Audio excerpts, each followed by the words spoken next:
Hello बच्चों, क्या हाल चाल। सब लोग बढ़िया, शानदार, मजे में, जोरदार, जबरदस्त, चकाचक माहौल।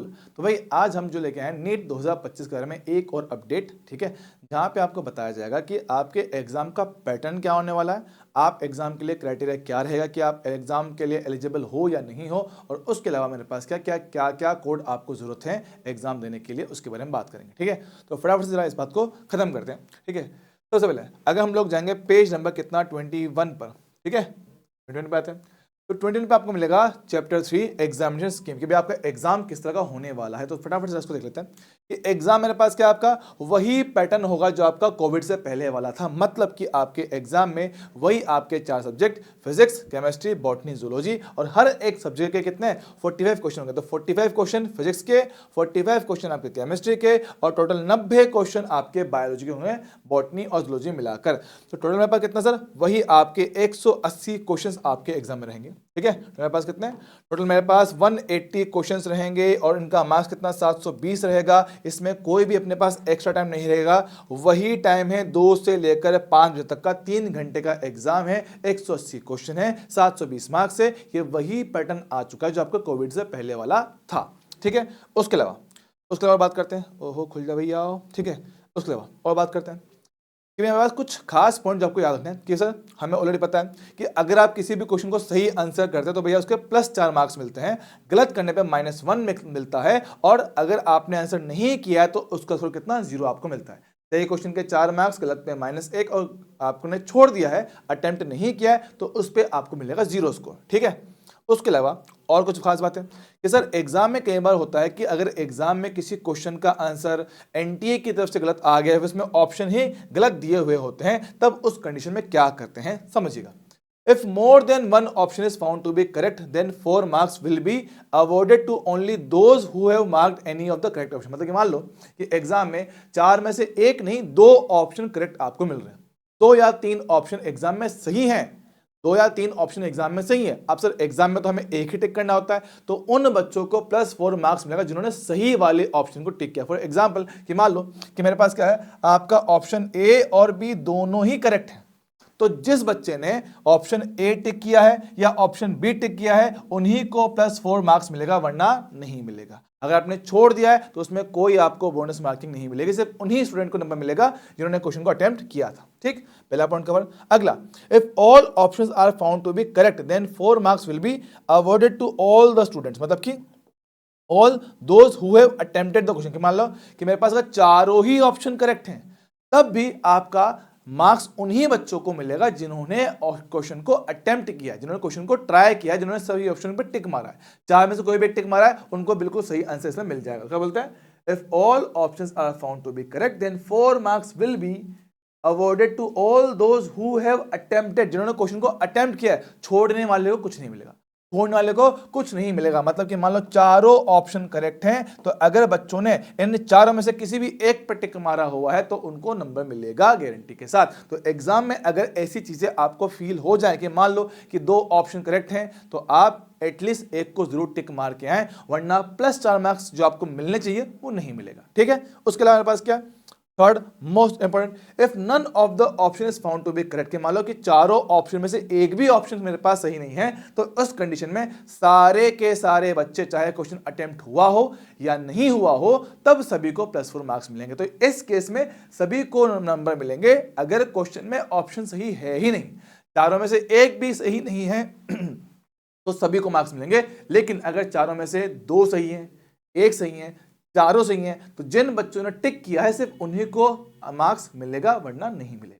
ठीक है, ये बात ध्यान रखिएगा, काम की बात है। ठीक सर, उसके अलावा जैसे कि हमें एग्जाम के लिए आपको हमने पहले बता दिया कि इस बार जो आपका एग्जाम पेपर है वही जो आज तक होता आया है, पेन पेपर बेस्ड होगा, ऑफलाइन मोड पेपर होगा, सिंगल स्टेज पे आपका पेपर होगा। कभी 2 पार्ट नहीं होने वाला है कि पहले प्री होगा फिर मेंस होगा, है ना, ऐसा कुछ भी नहीं है। मैं जेई मेंस फिर एडवांस की तरह 2 पार्ट में एग्जाम नहीं है, सिंगल पार्ट में एग्जाम है, पेन पेपर बेस्ड होगा, आपका ऑफलाइन पेपर होने वाला है। ठीक है, उसके अलावा सर टेस्ट की ड्यूरेशन वही आपके 3 घंटे होंगे, कोई भी आपको एक्स्ट्रा टाइम इसमें नहीं मिलेगा। हाँ, लेकिन अगर कुछ बच्चे जिनके पास जो पीडब्ल्यूडी कैटेगरी से बिलोंग करते हैं, जिनके पास कुछ फिजिकल डिसेबिलिटी जिसकी वजह से वो लिख नहीं सकते हैं, तो उनको 1 घंटा एग्जाम में एक्स्ट्रा टाइम मिलता है, वो अपने साथ किसी ऐसे पर्सन को रख सकते हैं जो उनका पेपर लिख सके, तो इसलिए उनको 1 घंटा एक्स्ट्रा मिल सकता है, ठीक है, उनको मिलता है।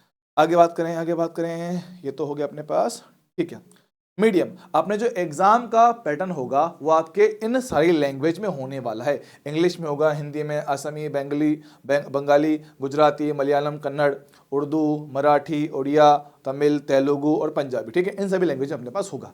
अब जब आप लोग अपना फॉर्म भरें, ध्यान से रखना कि अगर आप लोग अपना पैटर्न, क्या बोलते हैं ना, अगर आप लोग अपने एग्जाम में लैंग्वेज इंग्लिश चूज करते हो तो आपका पेपर सिर्फ और सिर्फ इंग्लिश में आएगा, इंग्लिश के अलावा और कोई लैंग्वेज नहीं रहेगा।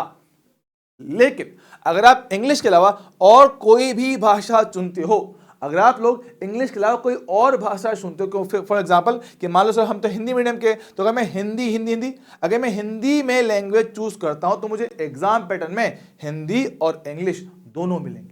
अगर मैं असमी चूज करता हूं तो मतलब असमीज लैंग्वेज और इंग्लिश दोनों मेरे पास आएंगे। अगर उर्दू चूज किया तो उर्दू और इंग्लिश दोनों में आपको पेपर मिलेगा। तो ध्यान रखेंगे, इंग्लिश चूज करने पे सिर्फ इंग्लिश में ही पेपर मिलेगा, लेकिन उसके अलावा बाकी लैंग्वेज चूज करोगे तो इंग्लिश प्लस ये वाली लैंग्वेज आपको मिलेगी। तो हिंदी वाले पैटर्न, जब आप लोग आपका एप्लीकेशन फॉर्म भरोगे, रजिस्ट्रेशन करोगे, ध्यान रखना आपको इंग्लिश लैंग्वेज चूज नहीं करना, आपको हिंदी चूज करना है।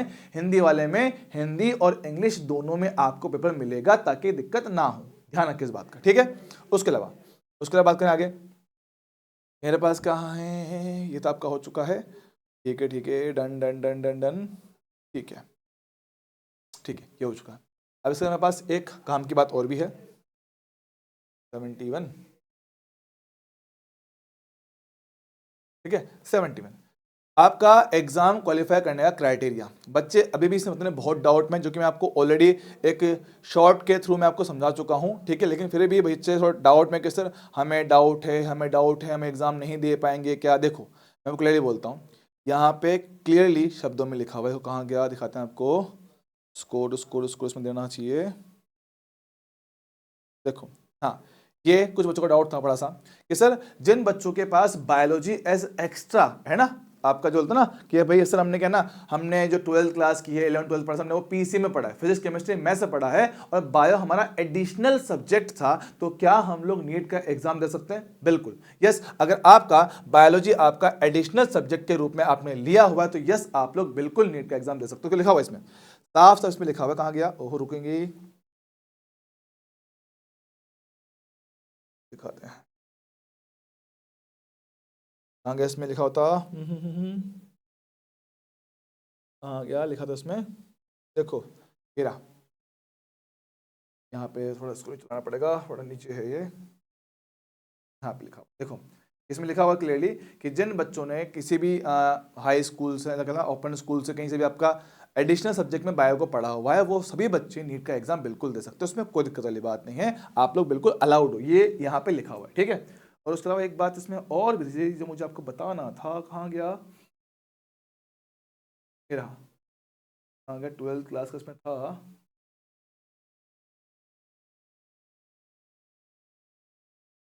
12th क्लास का परसेंटेज इसमें, हाँ तो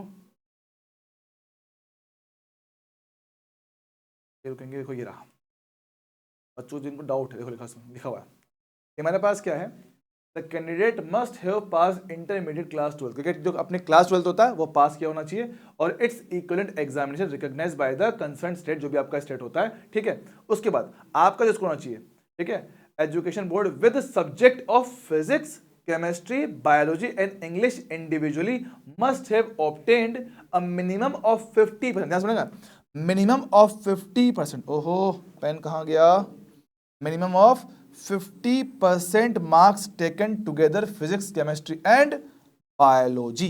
समझो कि फिजिक्स केमिस्ट्री बायोलॉजी को एक साथ लेते हुए आपका जो स्कोर है वो टोटल 50% आपका होना चाहिए, अगर आप लोग जनरल कैटेगरी से हो।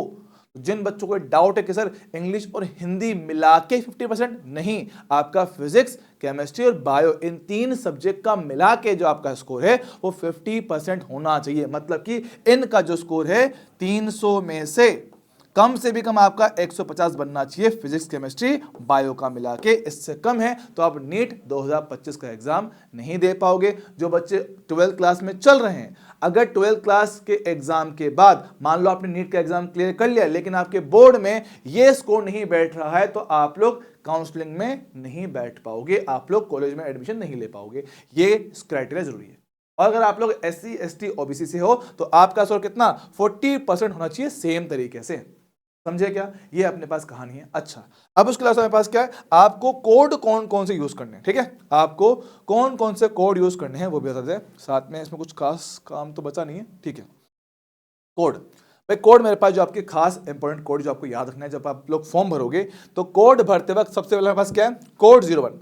कोड 01 उन स्टूडेंट को भरना है जो बच्चे फिलहाल 12th क्लास में पढ़ रहे हैं, क्लास 12 स्टूडेंट जो आपके फिलहाल 12th में पढ़ रहे हैं, इस साल बोर्ड का एग्जाम देने वाले हैं, वो बच्चे 01 कोड भरेंगे, ठीक सर। कोड 02 से वो बच्चे भरेंगे जो 12th का एग्जाम देके पास हो चुके हैं, मतलब उनका 12th का एग्जाम लास्ट ईयर हो चुका है, 12th पास कर चुके हैं, उनके पास उनका रिजल्ट ऑलरेडी है, तो वो बच्चे कोड 02 भरने वाले हैं। अब सर हमें 12th पास किए 1 साल हुआ है, 2 साल हुआ है, ड्रॉपर हैं, first year dropper, second year dropper, third year dropper, सबके सब 02। जो बच्चे 12th पास कर चुके हैं स्टेट बोर्ड से वो सारे बच्चे यही भरने वाले हैं, ठीक है। जिन्होंने भी अपने पास, जिन भी बच्चों ने आपका CBSE, ICSE, state board, Rajasthan board, Bihar board, ये बोर्ड से एग्जाम पास कर लिया है, वो कोड 02 इसमें भरेंगे। उसके बाद कोड 03, सर कोड 03 से तो अपने काम का नहीं है, ये उन बच्चों के लिए जो महाराष्ट्र शायद पढ़ते हैं, महाराष्ट्र में, कर्नाटका में, इनमें क्या होता है, यहाँ पे बच्चे 12th क्लास के स्कूल नहीं होते, इनके होते हैं जूनियर कॉलेज होते हैं, ठीक है। तो जूनियर कॉलेज वाले कोड 03 डालते हैं, ठीक है। Code 04, sir pre professional courses, सब मतलब कि कुछ बच्चे हैं जिन्होंने कभी पहले एग्जाम दिया होगा तो वो कुछ कोर्सेज में एनरोल हो रखे हैं, जैसे आपका होता है ना, आपका BMS होता है, BHMS होता है, तो उन एग्जाम में वो एनरोल्ड है। तो जो बच्चे ऑलरेडी कोई कोर्स कर रहे हैं, आयुर्वेद वगैरह कर रहे हैं, BMS कर रहे हैं, तो वो बच्चे कोड 04 यहाँ पे डालेंगे, ठीक है। जो ऑलरेडी किसी कोर्स में एनरोल हो रखे हैं वो यहाँ पे डालेंगे, ठीक है। कोड 04। कोड 05 किसके लिए, जो बच्चे फिलहाल BSc कर रहे हैं, जो BSc के फर्स्ट ईयर में है, सेकंड ईयर में है, वो बच्चे कोड 04, कोड 05 डालेंगे। जो BSc रनिंग में है, जो जिन्होंने BSc फिलहाल चल रहा है, फर्स्ट ईयर में ही है। और कोड 06 वो बच्चे डालेंगे जिनका BSc कंप्लीट हो चुका है, जिनका BSc कंप्लीट हो चुका है वो डालेंगे कोड 06। और कोड 07 किसके लिए, NRI, जो आपके बच्चे बाहर से, नॉन रेजिडेंट इंडियन की है तो इंडिया के बाहर रहते हैं, उनको एग्जाम देने के लिए कोड 07 डालना कि उन्होंने क्योंकि बाहर से एग्जाम क्लियर किया होगा 12th क्लास वाला, ठीक है। तो आपके ये इंपॉर्टेंट कोड रहने वाले हैं, इनको ध्यान से देखिएगा, समझिएगा। आई होप सारी बातें आपको क्लियर होगा। ये सारी बातें याद रखने का है क्योंकि इनमें कुछ भी गड़बड़ होगा तो आगे बहुत बड़ी प्रॉब्लम आपको आ सकती है। बाकी मिलेंगे अगली बार, तब तक के लिए ओके, टाटा, बाय।